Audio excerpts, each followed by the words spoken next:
Luke Keary, round one, the first time we'll see you in Sydney Roosters colours. What can we expect and how you're feeling? Yeah, I'm really excited, mate. Keary darting through a gap.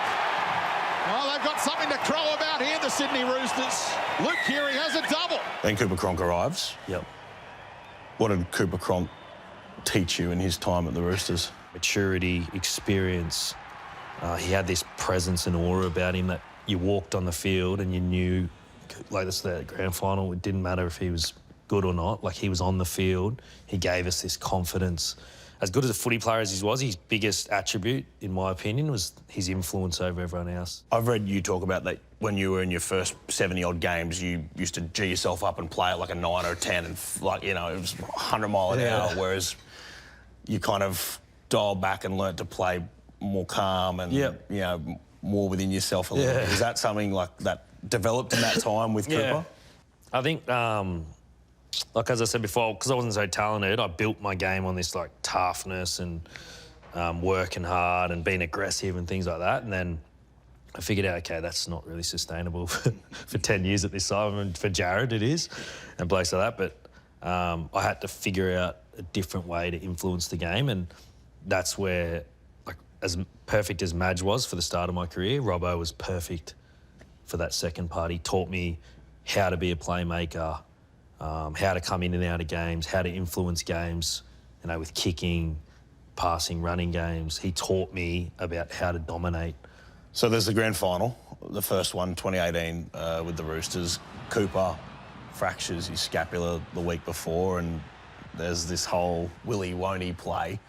But apparently at some point you got up during the week and said, doesn't matter if he's playing, we're winning.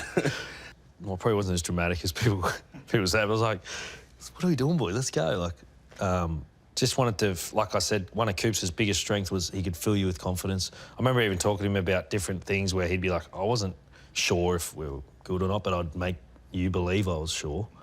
And that was just a bit of like a, hey, we'd worked so hard to get here. We're one step away from this. Like, don't worry about him. We're sweet. Like, we got this. I remember that week, and like I remember being in the car park chasing Cooper coming out, like the teams moving around. Like I don't think I've ever experienced a grand final week quite like that, where there was so much focus on one guy. Will he, won't he play? I think it was the day before the game. He come in and said, boys, I might be able to play. And but it didn't change us at all. Like, we knew he wasn't going to be able to do anything, like do too much physically, but you could just see the focus, like Jared, Orbo, Friendy, all Boydo, those guys were just so locked in and focused, and it just spread throughout the crew. You could feel all the younger guys just go, we're sweet here.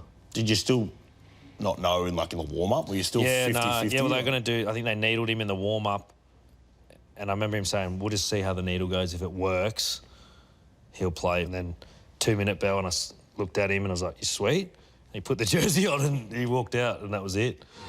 Well, the mystery is over. The most talked about shoulder in rugby league has been given the green light. Cronk goes to Keary, over the top. It's a race for the corner. Again, and Luke Keary, what a great ball it was. The tackle of Luke Keary. Smallest man on the field forces the issue. It's Keary with a field goal attempt. The winner is Luke Keary. Did you know that you needed a performance like you did? Yeah, I did, yeah. Me and James spoke, I think people don't probably talk about Teddy enough in that game. Like, we spoke during the week about if we're going to come up with points and things like that, it's going to be, we're going to have to play a little bit more. Then we had to play a different style in that game, played a little bit of both sides. Even the kicking and things like that, it all just worked out. What was Cooper like saying to you out there? Like, his presence, what did it do for you?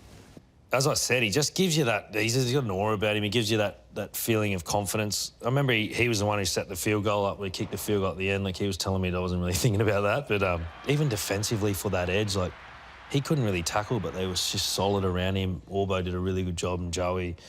I think those blokes all needed him. 2019, going back-to-back, which at that point hadn't been done for 30-odd years. Why was it different? Why was it so hard to win back-to-back? And how did you guys do it? It was tough. We battled through 2018, like how we wanted to play. I think we struggled through the start of the year. we're just building. Then we put it all together for the finals. And then 19 was like, okay, we've got the same team here. And I felt like we dominated the competition in 19. But then took a bit of grit, and it took a really special group to just hang in when it felt like the whole entire game was against us, and just took a special effort to get it done.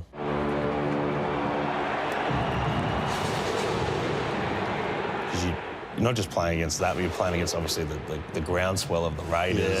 Yeah, you could feel the momentum. Like, not many people want the Roosters to win at the best of times, but you could feel that even that was a good story for them. Like, everything just felt like it was against us. And it's funny because, like, obviously in Australia, the success, we're trying to kind of bring them down. We want the underdog to win and things like that.